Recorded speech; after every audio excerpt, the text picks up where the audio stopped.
کسی زمانے میں ہمارے والدہ کو مرغی پالنے کا شوق پیدا ہوا تھا۔ دن کو تو وہ ادھر ادھر پھر لیتی تھی، لیکن رات کو ان کے سونے کے لیے اماں نے اپنی چھت پر ایک گڑھا بنایا ہوا تھا، اور مرغیوں کا یہ گڑھا 4 فٹ چوڑا اور تقریباً اتنا ہی لمبا تھا۔ لیکن پھر یوں ہوا کہ بیماری کی وجہ سے ایک ایک کر کے اماں کی ساری مرغیاں مر گئی۔ تو اس کے بعد اماں نے مرغیاں تو نہ پالی تھی، لیکن مرغیوں کا اس گٹھے کو ویسی ہی کا ویسا ہی رہنے دیا تھا۔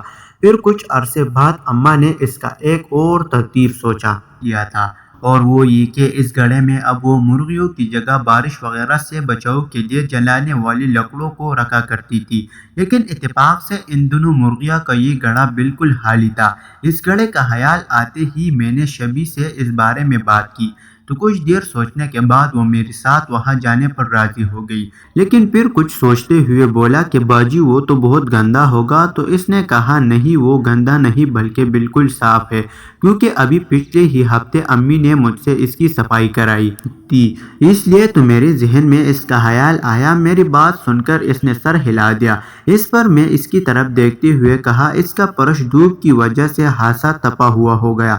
پھر میں نے اس سے کہا کہ اس کی تم فکر نہ کرو، ہم وہاں درزی بچھا دیں گے۔ میری بات سن کر وہ کہنے لگا ہاں باجی یہ ٹھیک رہے گا۔ بھائی کے ساتھ سارا پروگرام طے کرنے کے بعد میں وہاں سے اٹھی اور اس سے کہنے لگی آؤ بھائی میں چھت پر جا رہی ہوں، ٹھیک 10 منٹ بعد تم بھی اسی ڈبے میں آ جانا۔ پھر اسے آنکھ مارتے ہوئے بڑی ہی منحوس لہجے میں بولی باقی باتیں وہاں پر ہوگی۔ میری بات سن کر شدید جذبات سے شبی کا چہرہ سرخ ہو گیا، اور اس نے بے دھیانی میں اپنے طوطے پر ہاتھ رکھا اور کہنے لگا دیکھ لو باجی کہیں امی نہ آ جائے۔ تو میں نے اس کے گال پر ہاتھ پھیرتے ہوئے کہا کہ تم فکر نہ کرو میری جان، دوپہر کو امی آرام کرتی ہے، اور دوسری بات یہ کہ وہ اوپر نہیں آ جائے گی تو کبھی بھی ان کا دھیان گٹنے کی طرف نہیں جائے گا، ویسے بھی ہم گڑھے کے سوراخ میں سے باہر دیکھتے رہیں گے۔ میری اس بات سے اس کی کچھ تسلی ہوئی اور کہنے لگا ٹھیک ہے باجی آپ جاؤ میں آتا ہوں۔ اس کی بات سن کر میں وہاں سے اٹھی اور باہر کی طرف چل پڑی۔ چھت پر جانے والی سیڑھیاں صحن سے ہو کر جاتی تھی، اس لیے میں دبے پاؤں صحن میں آ گئی اور اماں کے کمرے کا ایک چکر لگایا۔ اس کے کمرے کا دروازہ بند تھا، لیکن میں نے دروازہ کو تھوڑا سا کھول کر دیکھا تو وہ میری چھوٹی بہن کے ساتھ سو رہی تھی۔ ادھر سے مطمئن ہونے کے بعد میں سیڑھیوں کی طرف گئی اور دبے پاؤں چلتے ہوئے سیڑھیوں پر چڑھنے لگی، اور پھر چھت کے اوپر پہنچ کر میں نے ادھر ادھر دری تلاش کی، لیکن وہ وہاں موجود نہ تھی۔ تب میں نے ایک چارپائی سے اس کی رضائی اٹھائی اور چھت پر آ گئی، اور یہاں آ کر میں نے ایک نظر آس پاس کی چھتوں کو دیکھا تو دور دور تک چھتوں کو سنسان پایا۔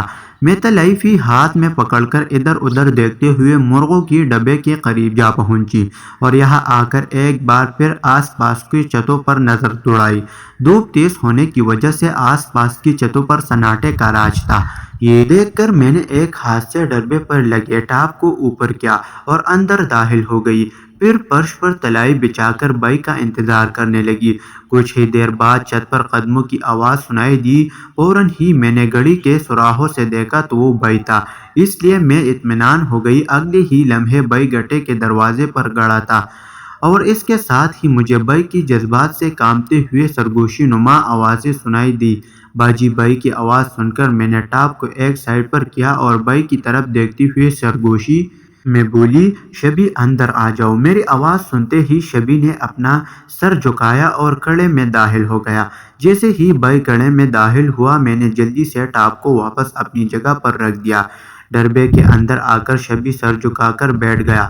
ادھر میری اندر آگ لگی ہوئی تھی کہ شبی کچھ کہے تو احکام شروع کرے، لیکن دوسری طرف بھائی سر جھکائے بالکل چپ بیٹھا تھا۔ یہ دیکھ کر میں نے ہی ہمت کرنے کی ٹھان لی اور تھوڑا ہنس کر شبی کے ساتھ لگا کر بیٹھ گیا اور اس سے سرگوشی میں بولا کیسا لگ رہا ہے میرے بھائی؟ تو اس نے سر اٹھا کر میری طرف دیکھا اور کانپتے ہوئے آواز میں کہنے لگا باجی مجھے بہت اچھا لگ رہا ہے۔ اس کی بات سن کر میں نے اس کے ساتھ تھوڑا اور جڑ کر بیٹھ گیا اور اس کا منہ اپنی طرف کر کے بولی بھائی بتاؤ نا کہ اب ہمیں کیا کرنا چاہیے؟ لیکن میری بات سن کر وہ چپ رہا اور کوئی جواب نہ دیا۔ یہ دیکھ کر میں نے جذبات سے راندی ہو گئی لہجے میں اس سے بولی شرماؤ نہ بھائی، تمہارے دل میں جو بات ہے کہہ دو۔ میری بات سن کر اس نے ایک نظر مجھے دیکھا اور پھر سر جھکا دیا۔